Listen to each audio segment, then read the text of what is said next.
Walking is something many of us do as a last resort. Our multi-car society has ensured that. What then makes 5 Adelaide people attempt a walking expedition across the Australian continent from south to north?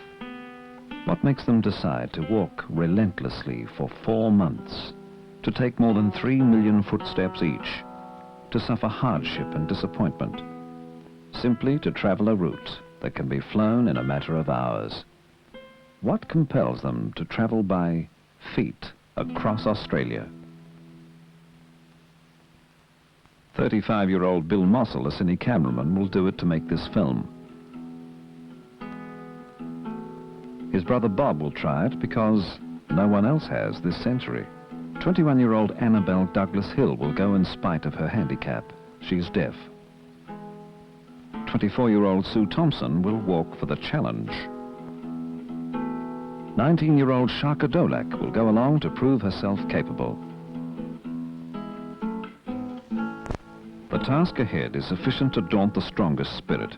It's to be a walk of 2,100 kilometres from Spencer Gulf in the south to the Gulf of Carpentaria in the north. Ahead lies South Australia's rugged Flinders Ranges and the notorious Birdsville Track. Then come the blazing expanses of northwest Queensland that claimed Burke and Wills. If they succeed, Bob and Bill will be the first to do so this century. If the girls walk the distance with them, they'll become the first women ever to accomplish this trek. Port Augusta, at the head of South Australia's Spencer Gulf. It's Sunday afternoon, May 20th, 1973. The 5 walkers assemble at the town's Royal Flying Doctor Service base, where the formalities of farewell must be undertaken, complete with brass band.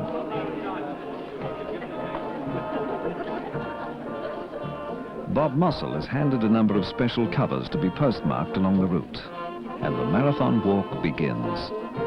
3 million footsteps to go. The first stage of the expedition is the shortest, a mere few hundred meters, in fact, to the waters of Spencer Gulf.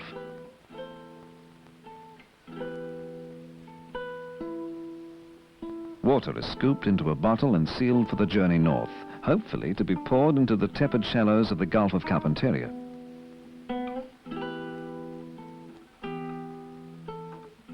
It's now, as they turn their backs on Port Augusta, that the girls in particular begin to wonder about the load they're carrying.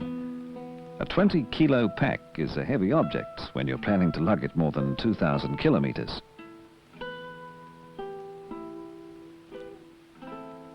On the second day out, the party follows the disused narrow-gauge railway line through Pitchy Ritchie Pass.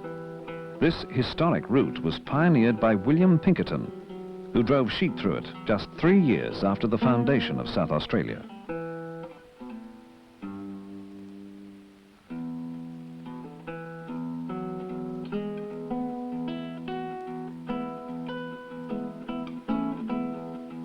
The stonework in this splendid embankment was placed without the aid of cement back in 1877.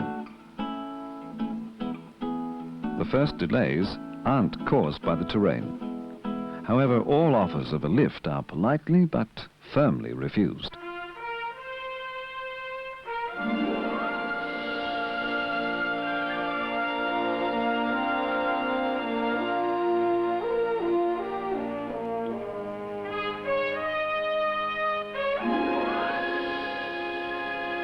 The party is now making steady progress into Wilpena Pound.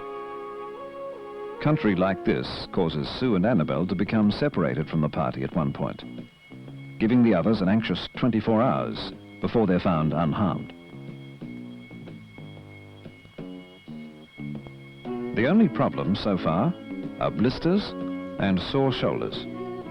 But concentration soon takes the mind from aching limbs as the long, harsh ascent to St. Mary's Peak begins.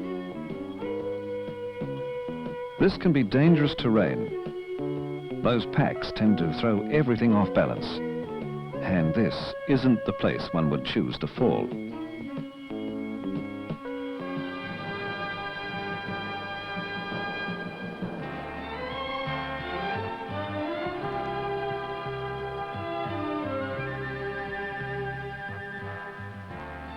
From the saddle, both sides of the magnificent Flinders Ranges can be seen. But the peak is still more than 200 meters above them.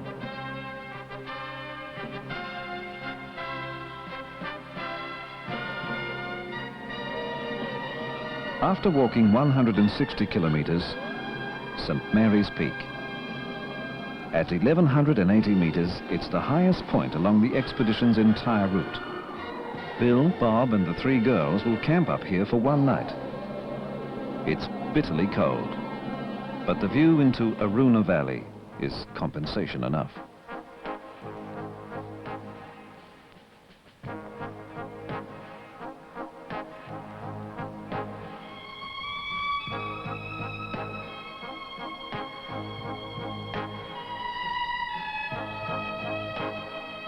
The next 6 days or so promise easier walking, providing, of course, that the weather holds.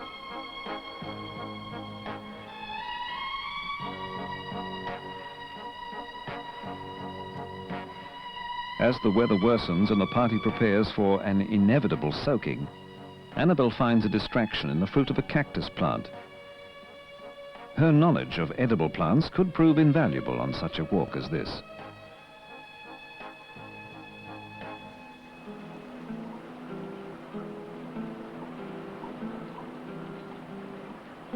Within minutes, the red dust runs to a quagmire.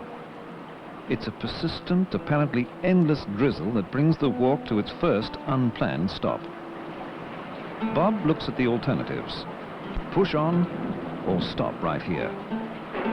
Whichever he chooses, it's going to be a cold, wet night. The decision is to make camp, although it's impossible to even light a fire.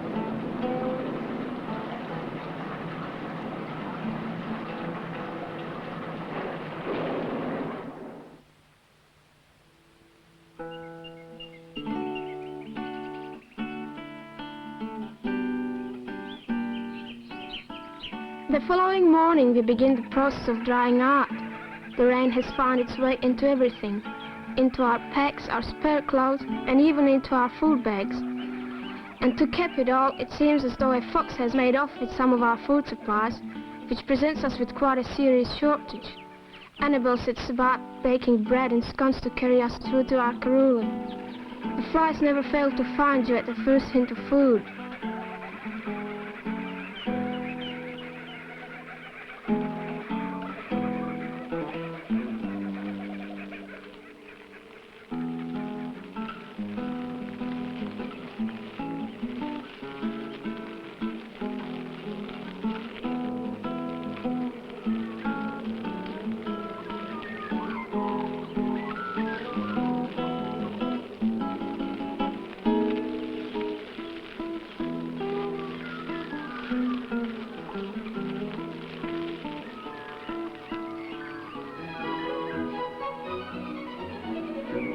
The walk continues in much improved weather, and there's time now to absorb the natural beauty of this more northern extreme of the Flinders Ranges.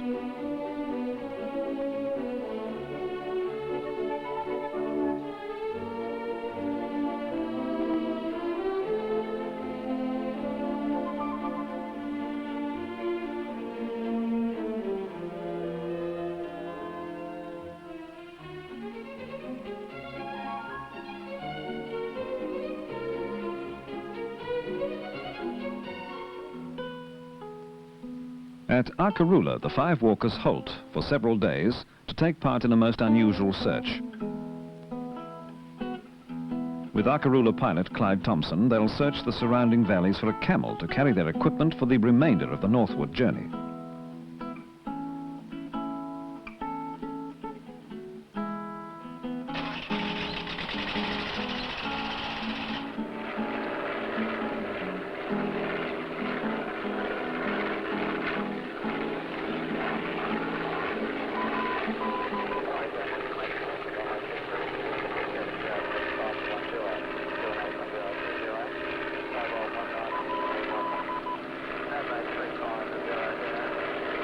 The air search reveals nothing, so it's into the bush with the Land Rover to do it the hard way.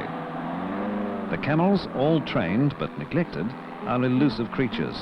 Recent heavy rains have scattered them to almost inaccessible ground.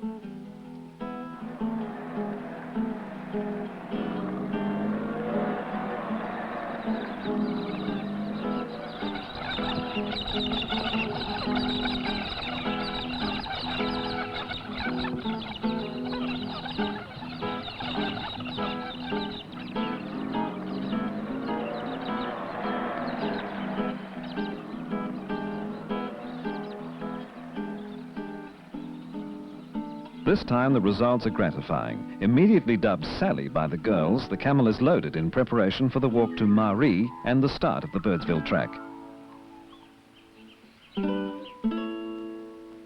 Mr. Reg Sprigg, the owner of the Akarula complex, farewells the party, and with an experienced camel driver in attendance for the first few miles, the walking is the easiest since leaving Port Augusta.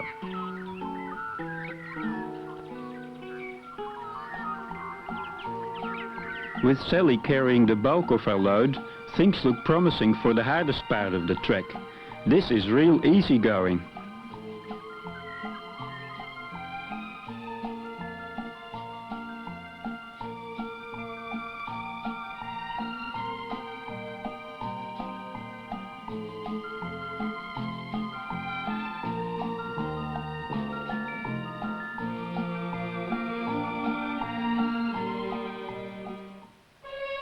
But even having Sally brings its own special problems.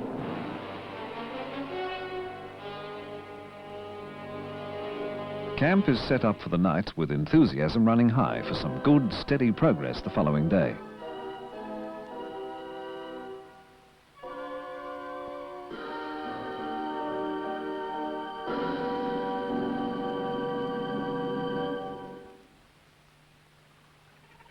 Next morning, trouble.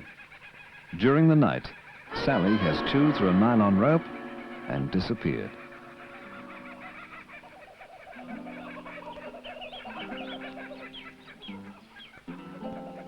After wasting valuable time in a futile search for the camel, the map is consulted for the long trek into Marie.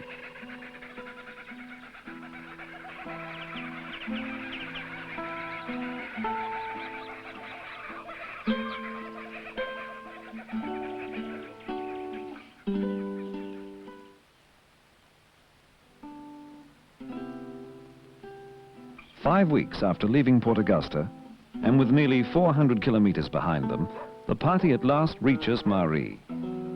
Here, a specially built cart has been prepared. It will take the place of the lost camel in carrying extra food and water supplies for the next and most crucial leg of the expedition. This is the beginning of the dreaded Birdsville track. Stretching 500 kilometers from Marie to Birdsville in Queensland, the Birdsville track is perhaps the most notorious road in the world. In the last 8 years, 7 people have died agonizing deaths upon it. Birdsville is 3 weeks walking away. But if Bill, Bob and the girls could walk this portion of the route, they're almost assured of success. If you can walk the Birdsville track, you can walk almost anywhere.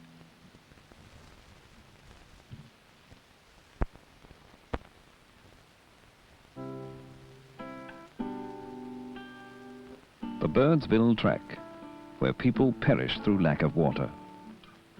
To the 5 cross-continent trekkers, as the mud thickens and the water deepens, drowning seems a more likely fate.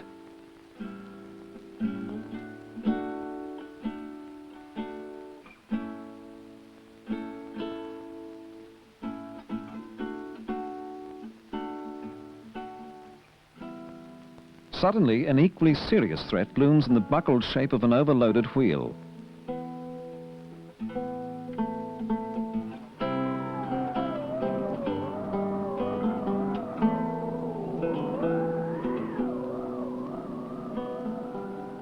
The cart has to be lightened to take some of the load from the straining wheels. There's no alternative now but to start humping those extra rations. Mud or no mud.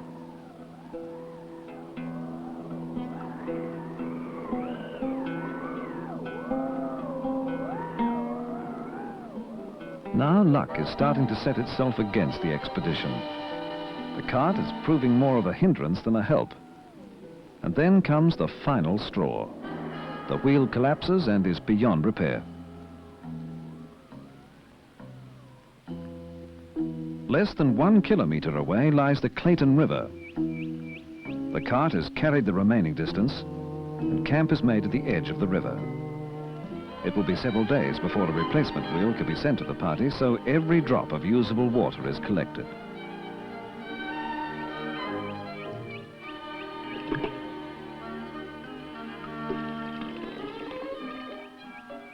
Because of the forced stop, food supplies have to be conserved. Sue tries eating the ever-present saltbush, and the result's not surprising. Freshly picked saltbush is certainly not on. But out here, where there's a hungry will, there's a way. Bob and the girls try boiling the saltbush.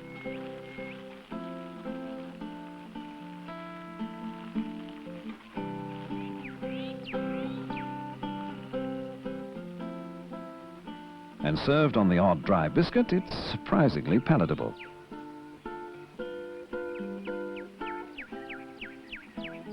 The delay at Clayton River means Annabelle can think of riding home.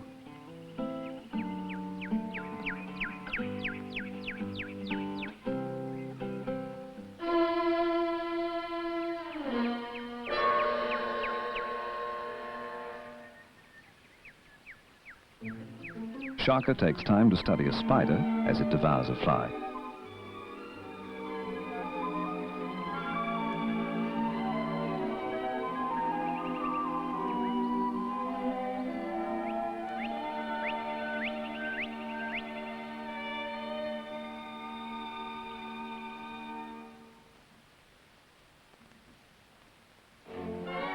A substitute set of wheels is eventually brought to the trekkers from Marie, and after the welcome two-day break, it's back on the road again.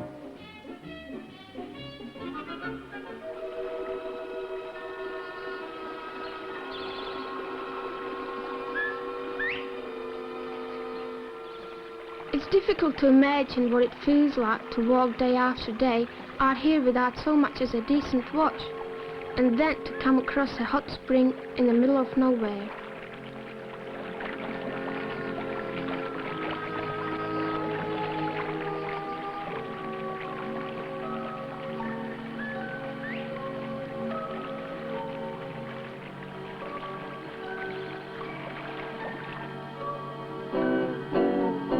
There was a redback on the toilet seat when I was there last night. And there's no finer way of spending an evening on the Burrsville track than around a campfire with a passing highways gang. Hot running water and new company all in one day make the distance left to walk seem quite remote. I raced into the missus, told her just where I'd been bit. She grabbed a cutthroat razor blade and I nearly took a fit. I said, just forget what's on your mind and call a doctor, please, 'cause I got a feeling that the cure is worse than the disease. There was a redback on the toilet seat when I was there last night. I didn't see him in the dark. The following morning, the girls take every advantage of the hot water once more.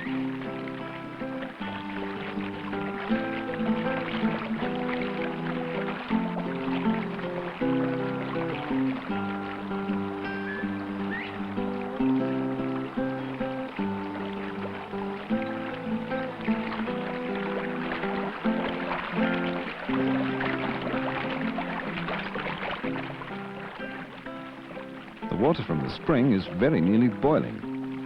Making a cup of early morning soup is simply a matter of opening a packet and then mixing with the spring water.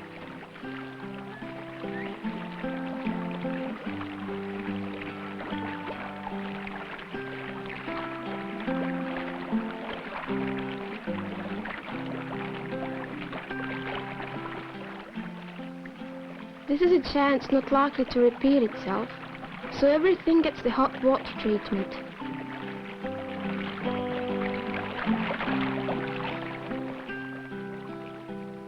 Getting things hung up to dry on a Burrsville trek requires a flair for the ridiculous, and if he doesn't have time to get dried that way, he dried on the go. As the distance walked slowly mounts up, Bill Mossel continues to search for new camera angles. Well, you've got to do something. The heavy rain of the last few days has taken its toll of the track. In places, it's impassable.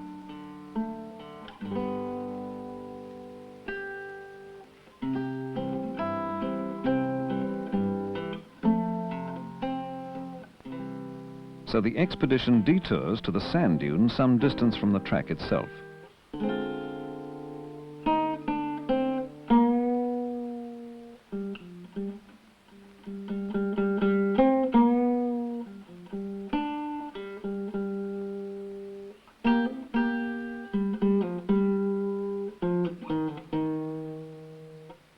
It's hard work getting the cart up.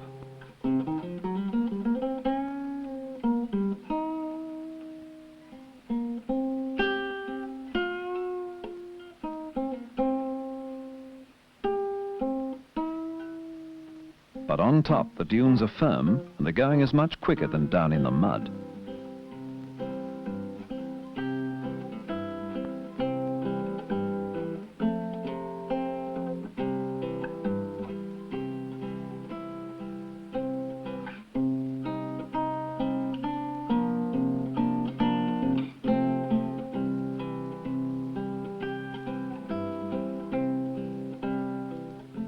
And if it's not offering thick mud and lengthy detours to the dunes, the Birdsville track is offering harsh gibber country, perfectly flat, stony ground that's tough on the feet.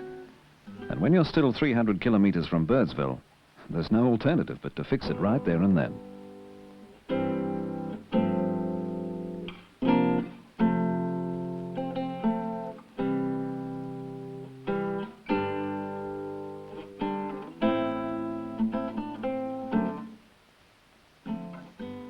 And the gibber country presents another problem.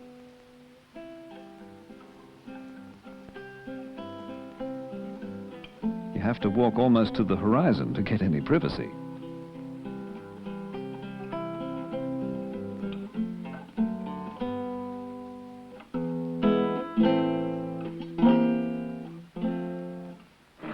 The expedition is still nearly 250 kilometers south of Birdsville.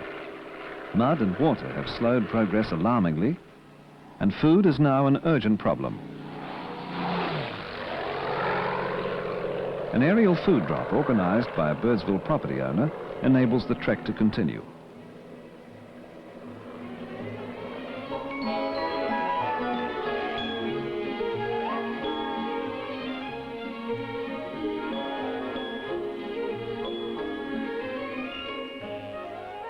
We leave in high spirits for Clifton Hill Station, nearly 100 kilometers away. Then, trouble once more.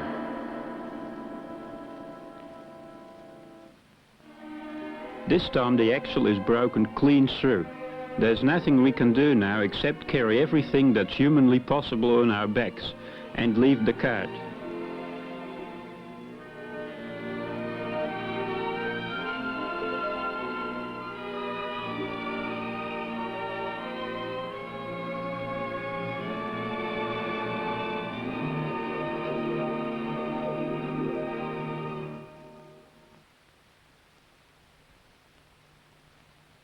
At last, Clifton Hill Station after a walk of 130 kilometers in total isolation, and none of us have ever seen a more welcome sight.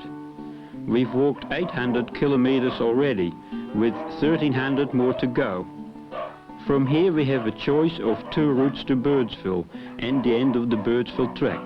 The wet weather route, a walk of 220 kilometers, or via Goyder's Lagoon, only 155 kilometers, but reportedly underwater. The manager of Clifton Hills, Mr. Fred Wilson, advises the walkers against the shorter route. He says even four-wheel drive vehicles would be unable to reach the party should difficulties be encountered. But the shorter route it will be. And after 2 days of traditional outback hospitality, the expedition sets off for Birdsville. We learn almost at once that the trek holds some startling moments in store for us.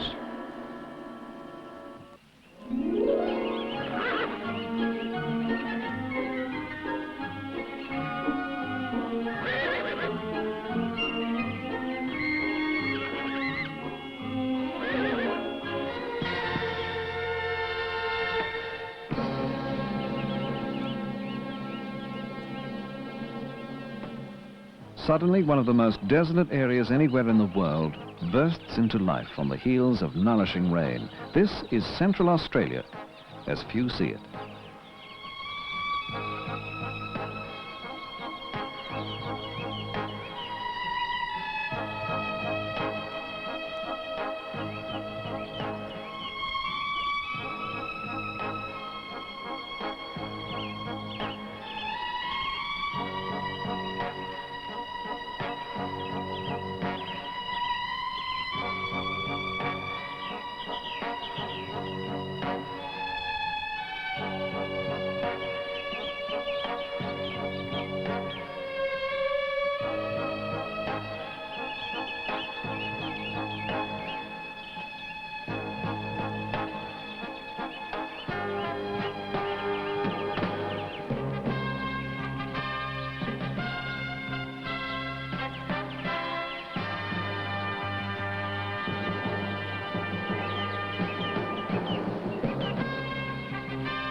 We have discovered a number of edible plants along the way to supplement our diet. This one is known as pig's wheat and contains a lot of moisture, like cucumber. You can live on it if you have to.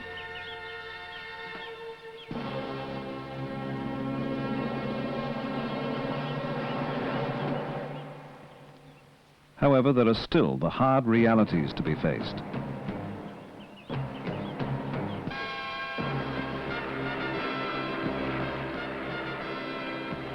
It's just as well we can't see what lies ahead.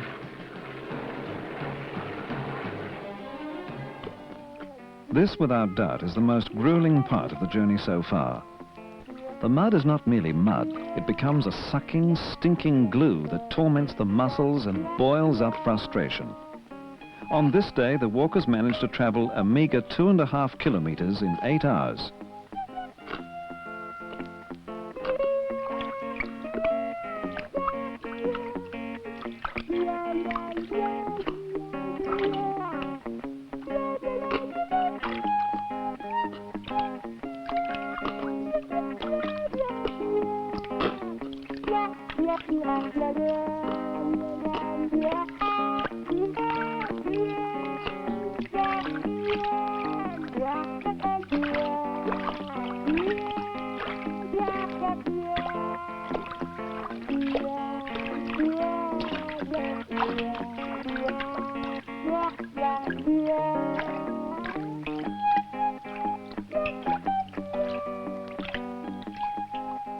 Emerging from the mud and water impresses on the party just how easy the walking can be on relatively firmer ground.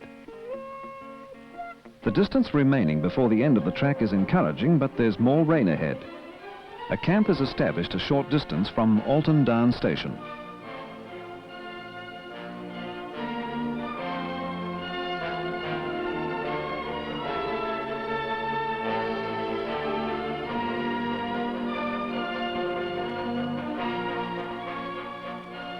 Five people can now honestly say, we nearly drowned on the Birdsville track.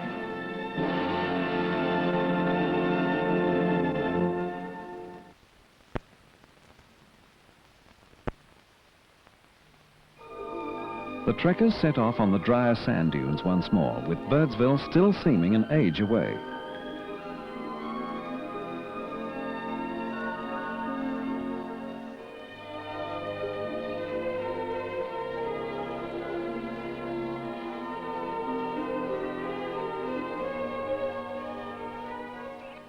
The irony of a wilderness transformed continues to fill each day with unexpected scenes.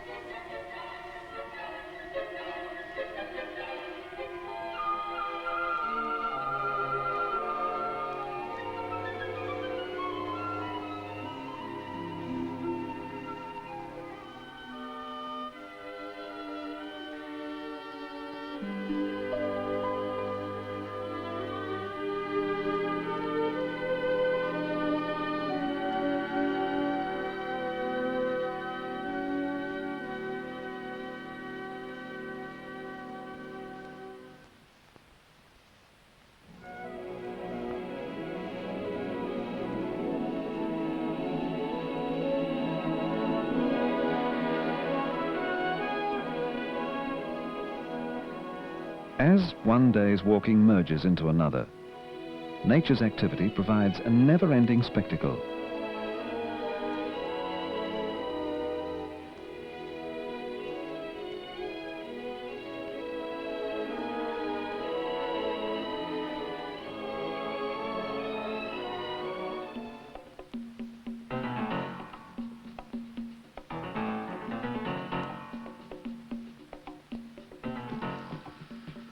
In one of the few dry spots, Bill Mossel's camera captures a unique glimpse of a civilization in miniature.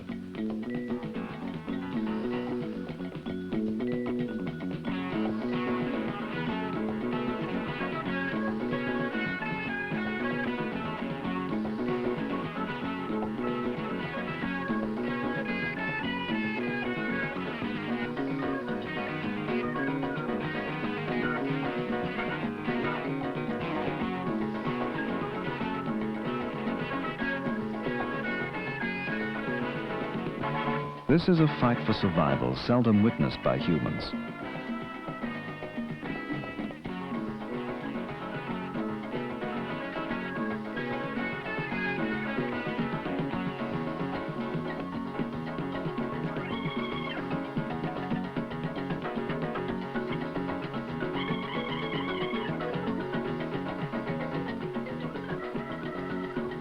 Only a few weeks ago, this river was nothing but a dry, rock-strewn bed. Now it's literally teeming with fish that have appeared, so it would seem, quite mysteriously from nowhere.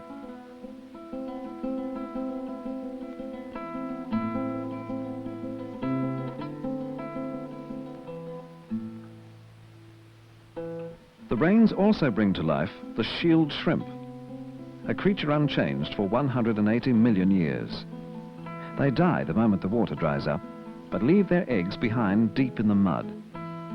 This ensures the growth of another generation when the next rains come, perhaps as far as 10 years from now.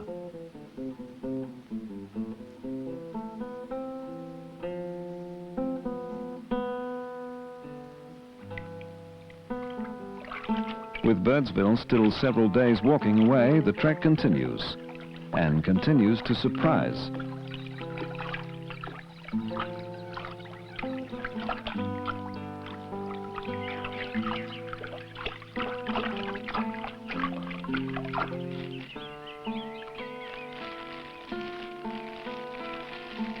This, unbelievable as it seems, is the very middle of the Birdsville trek.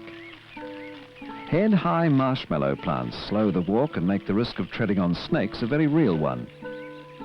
Shaka has already had the misfortune to do just that, but the good fortune not to be bitten.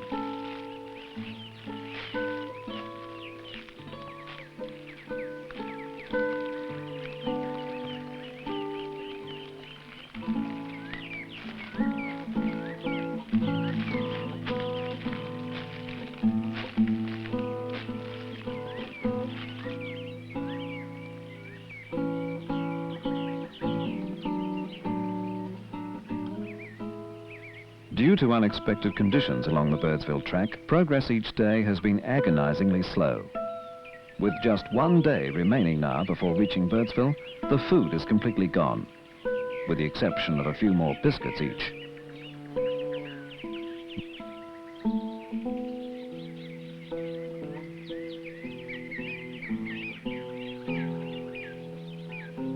Bob attempts to supplement the meagre diet with a plant known as New Zealand spinach.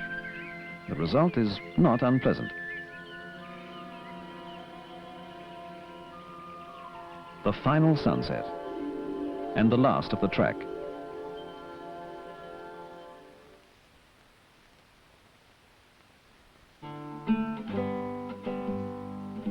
Birdsville, 12 kilometres north of the Queensland-South Australian border. Population, 50.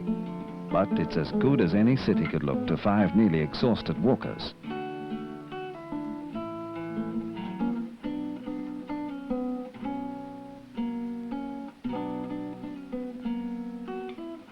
After the last weeks of isolation, it's great to make contact with civilization again.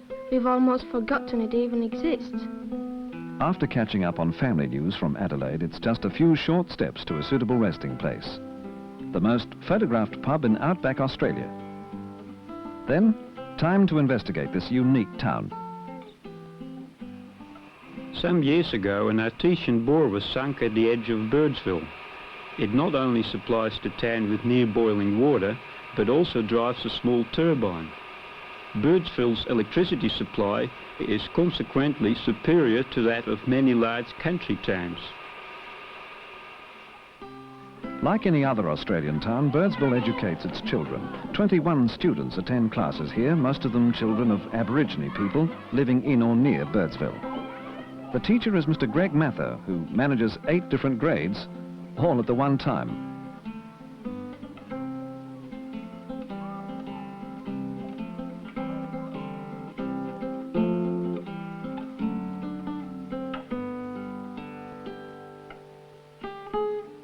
My dog bigger than the shoulder people, my dog's bigger than yours.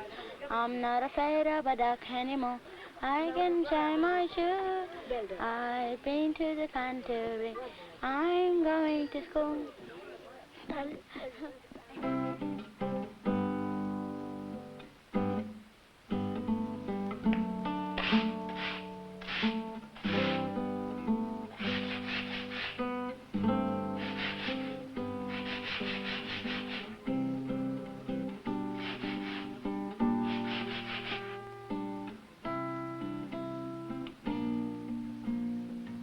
But while the children are learning and playing their games, their parents are involved in games of a different flavour.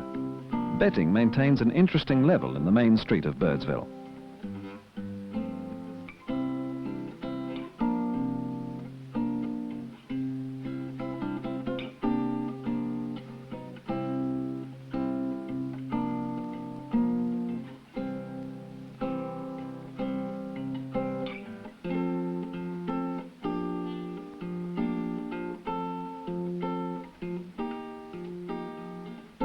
While the luck of the game dictates how the money will change hands, the goats are rounded up for milking right on time by a well-trained horse.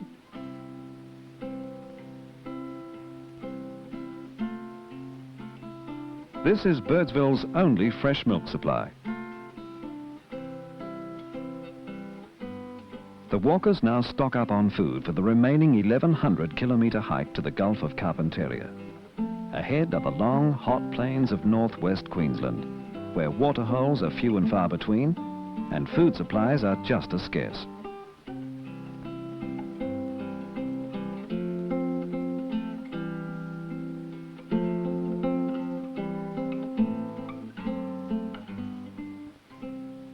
The first night on this leg of the journey is spent at Burke and Will's Camp 76. Something of a grim reminder as the walkers prepare to follow northward the route of those doomed explorers through Cloncurry, along the Leichhardt River, and so to Burketown.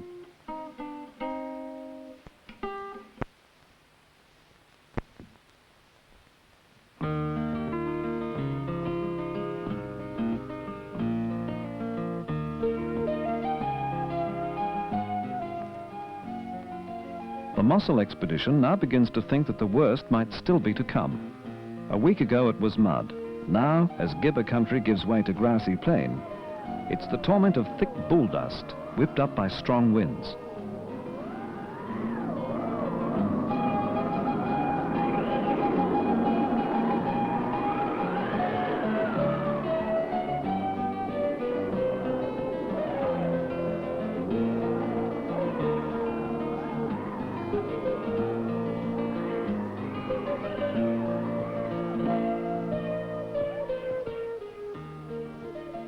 The dust is unbearable. It's in our eyes, our skin, our food, and after putting up with it for a full day, there is no stopping us at this tank. We don't care about anything except getting into that water.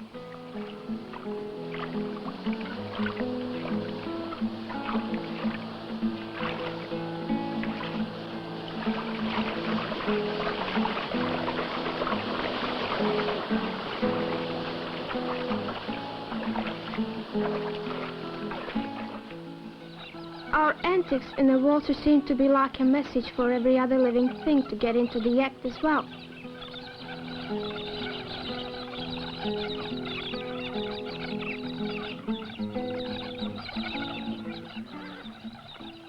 The drinking order seems to follow a long established pattern out here.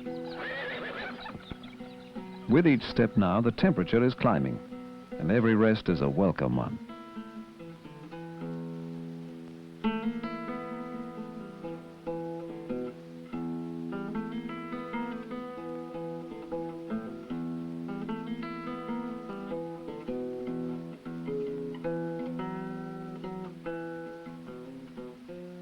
Well, almost every rest.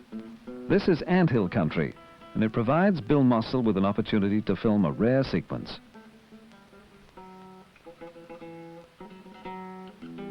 Each white ant nest has at least one rarely seen queen ant. She often grows up to 18 centimeters in length and is capable of producing one egg every 2 seconds. That's 3,000 eggs a day, every day.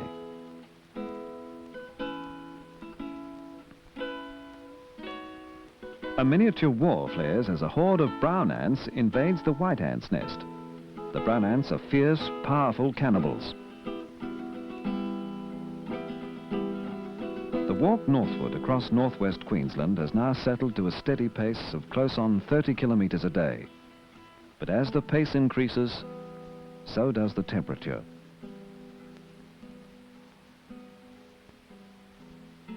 There's time to spare now for light-heartedness.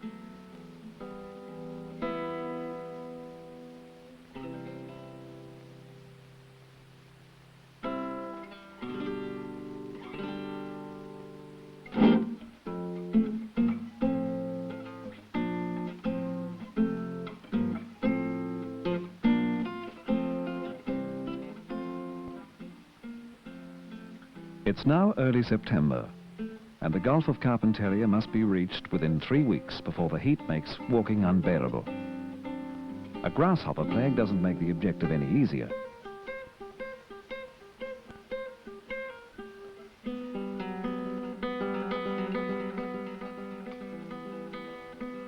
Annabelle's knee is suddenly swollen and very painful from the continual walking.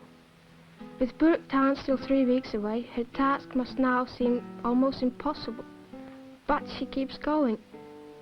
As we push on towards Burketown, we sometimes walk across flat grassland for hours without seeing a single tree.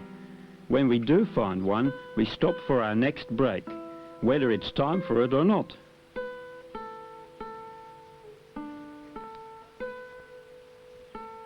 With Cloncurry behind them and the grueling walk to Burketown in its final stages, the party prepares for its return to civilization after nearly 6 weeks of isolation since Birdsville.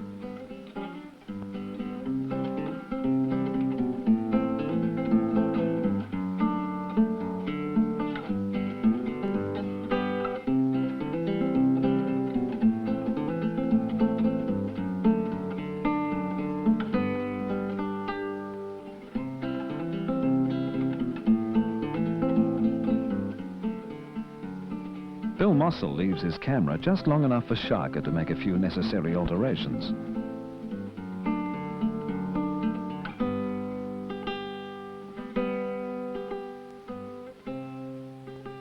There's little water left now for the last 60-kilometre stretch, and Bob ensures no one drinks more than their share.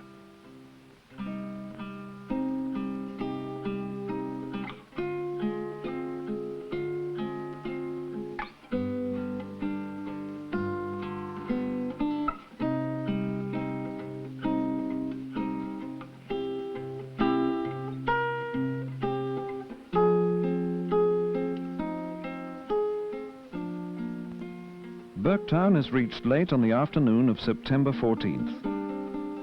The historic town with its tumble-down store is just 27 kilometres south of the Gulf of Carpentaria. The walk is almost over.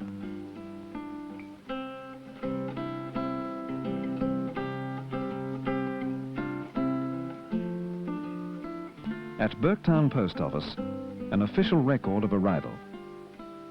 The special covers commemorating the walk receive their final postmark.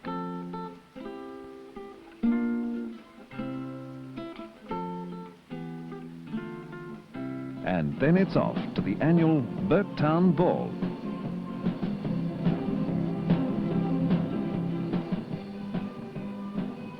We haven't planned it this way, but the ball is being held on the evening we arrived in Burketown. We aren't exactly dressed for the occasion, but with less than 30 kilometers to go, we feel that we owe it to ourselves.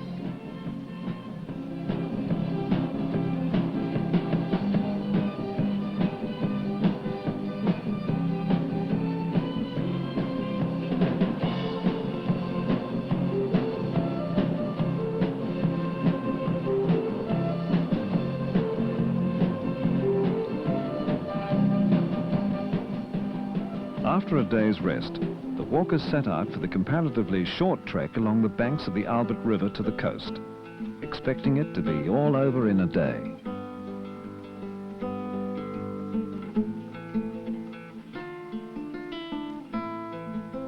These same mangrove swamps and tides prevented Burke and Wills reaching the coast. Knowing this, The expedition has carried an inflatable boat since the start of the walk, and it's in this craft that the final 24 kilometers along the Albert River will be negotiated.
The mud of the Birdsville track has nothing on this.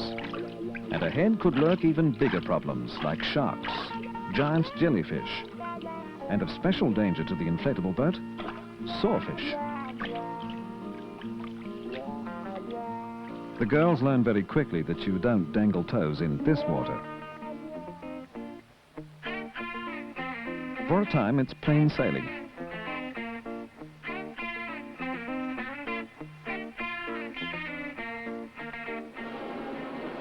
But then, whipped up by high winds, rough water threatens to swamp the tiny craft and spell disaster for the expedition, just a few kilometers short of success.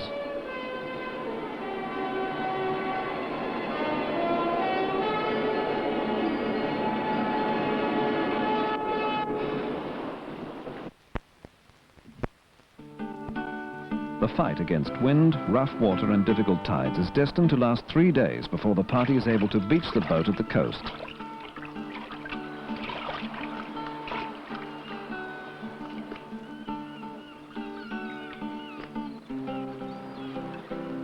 The final walk, ironically, is the most difficult. The tide is out, almost as if determined to elude the walkers. Beneath the surface of the mud are thousands of sharp-edged shells, and soon everyone's legs are cut and bleeding.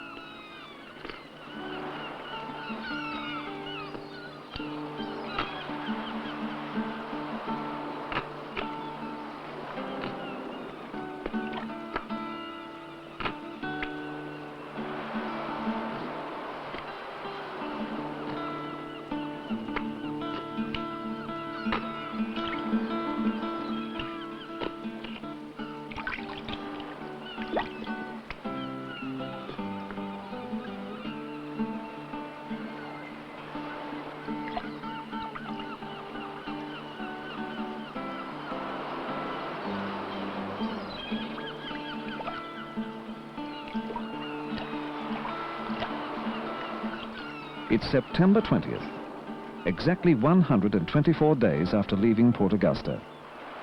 Water from the south joins the water of the north. Annabelle, Sharka and Sue are the first women ever to accomplish the crossing of the Australian continent on foot. And for 5 exhausted people, this is a supreme moment. Only once in a lifetime does one attempt to travel by feet across Australia. And when?